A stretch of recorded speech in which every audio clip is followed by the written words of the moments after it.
इस वक्त हमारे साथ जुड़ चुके हैं। सर, ये बहुत दुखद हादसा और बहुत दुखद खबर है, महाराष्ट्र की राजनीति से जुड़ी ये खबर है, कैसे आप देखते हैं इसे? वाकई देखिए, बहुत ही दुखद घटना है। हम लोगों को तो इसका भान भी नहीं था कि इस प्रकार का कुछ हो सकता है, क्योंकि दादा लगातार दौरा करते थे और वो हर उस साधन का उपयोग करते थे जिससे लोगों के बीच में पहुंच सके। तो कभी हम लोगों ने कल्पना नहीं की थी कि इस प्रकार की भी कोई घटना घटेगी। बहुत दुखद घटना है ये। अजीत दादा पवार अपने आप में एक ऐसा व्यक्तित्व थे जो आम आदमी से जुड़ के काम करने में विश्वास करते थे और एक ऐसे राजनेता के रूप में उनकी पहचान थी जो वायदे और इरादे का पक्का था और जो वित्तीय प्रबंधन में देश के बेहतरीन वित्त मंत्रियों में से एक थे। 7.5 लाख करोड़ के एक फंड का मैनेजमेंट उनके हाथ में था। बहुत ये दुखदाई है राष्ट्रवादी कांग्रेस पार्टी के लिए, तो बहुत बड़ी क्षति है। महाराष्ट्र के लोगों के लिए बहुत बड़ी क्षति है, क्योंकि इतना वर्सेटाइल लीडर फिर से अब हम लोगों को मिल पाएगा इसकी कोई संभावना नहीं है।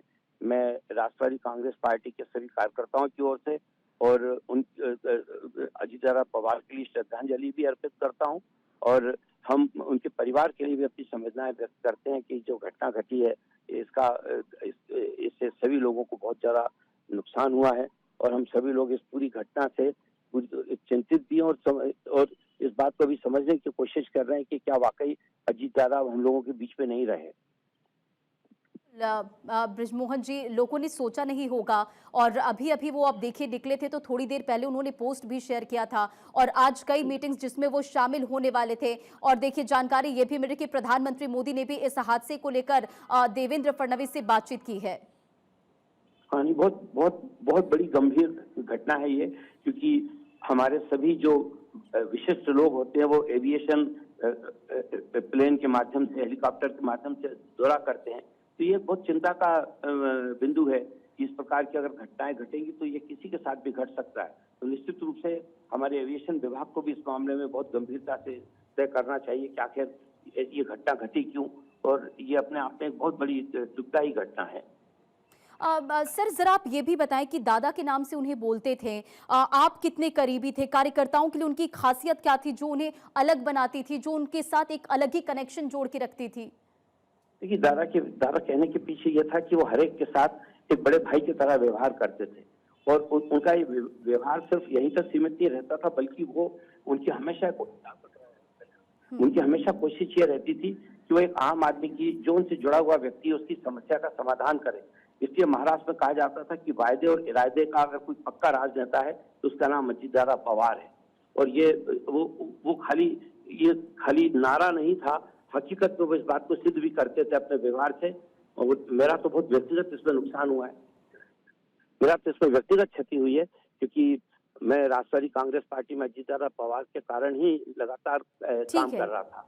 ठीक है, ठीक है सर, हमारे साथ जुड़ने के लिए, बातचीत करने के लिए बहुत बहुत शुक्रिया। हमारे साथ शाइना एनसी भी जुड़ गई हैं। शाइना एनसी जी, ये महाराष्ट्र की राजनीति से जुड़ी ये दुखद खबर है। किसी ने नहीं सोचा होगा कि ये हादसा होगा और अजीत पवार अब हमारे बीच नहीं रहे होंगे। शब्द कम पड़ जाते हैं, ऐसे समय में क्या बोले समझ में ही नहीं आता है। हमारा पारिवारिक रिश्ता भी रहा है, हम उनके बिल्कुल बगल में रहते हैं, तो बाउंड्री वॉल एक ही है। कहीं ना कहीं ऐसा लगता है कि भगवान ने अलग अंदाज से God works in mysterious ways. That's all I can say at this point. अब आपकी मुलाकात, आपकी बात, उनसे जुड़ी कुछ यादें? बहुत सारे हैं, जैसे कि मैंने कहा, हम पारिवारिक हमारा संबंध तो रहा ही है, लेकिन हमारा घर बाउंड्री वॉल एक ही है, यानी कि उनका घर और हमारा घर, वी आर नेबर्स। तो इतने सालों से वो यहाँ नारायण धावलकर रोड पे अपने देवगिरी में रहते और हम सुबह सुबह कभी कभार मिलते थे, लेकिन सुनेत्रा बहनी, पार्थ, जय, सबको भगवान ताकत दे, यही एक प्रार्थना है अभी इसी समय। बिल्कुल, और किसी ने सोचा नहीं होगा शाइना जी कि कुछ ऐसा हो जाएगा, क्योंकि अभी थोड़ी देर पहले वो निकले थे, जिला परिषद के लिए उन्हें सभा करनी थी, कई मीटिंग्स में शामिल होना था उन्हें, और थोड़ी देर पहले उन्होंने पोस्ट भी किया था। यस, आई थिंक उनके राजनीतिक जीवन बहुत ही लंबा समय से वो रहे हैं, दादा दादा करके हम सब उनको बुलाते थे। हम सब जानते हैं कि बारामती में उनका जो योगदान रहा है, फाइनेंस मिनिस्टर रहे, इरिगेशन मिनिस्टर रहे, डिप्टी चीफ मिनिस्टर रहे, उनके अकम्प्लिशमेंट्स इतने थे और एनसीपी के दृष्टि से ये बहुत बड़ा वॉइड हो जाएगा और पूरे उनके कार्यकर्ता को भी मैं यही विनती करूंगी कि आप उनके सोच विचार को लेके ही आगे बढ़ें और फिलहाल मैं और कुछ नहीं कहना चाहती हूँ। Thank you. ठीक है, बहुत बहुत शुक्रिया हमारे साथ जुड़ने के लिए। तो देखिए, महाराष्ट्र की राजनीति से जुड़ी ये दुखद खबर है और इस हादसे में डिप्टी सीएम अजीत पवार नहीं रहे, उनके साथ साथ 5 लोग जो विमान में सवार थे उनकी भी जान चली गई है। अब इस हादसे को लेकर जांच पड़ताल की जा रही। दूसरी तरफ आप तमाम प्रतिक्रियाएं भी देख रहे हैं। सबसे पहले जब ये खबर आती तो लोगों को यकीन नहीं होता कि ऐसा कुछ हुआ होगा, वो ठीक होंगे, घायल होंगे, लेकिन जैसे जैसे इस पूरे मामले को लेकर तस्वीरें आती गई, आपने तस्वीर देखी, उसके बाद आप देखिए इस हादसे का अंदाजा लगा सकते हैं। फिलहाल ये तमाम अपडेट्स हम आपको दे रहे। गृह मंत्री अमित शाह ने भी जानकारी ली है। इसी के साथ साथ प्रधानमंत्री मोदी के तरफ से भी सीएम देवेंद्र फडणवीस को फोन किया गया। उनके परिवार के लोग जो कि बारामती के लिए रवाना हो चुके हैं। जानकारी ये मिल रही कि डिप्टी सीएम एकनाथ शिंदे वो भी रवाना हो चुके हैं। प्रधानमंत्री मोदी ने इस हादसे को लेकर सीएम देवेंद्र फडणवीस से फोन पर बातचीत की है।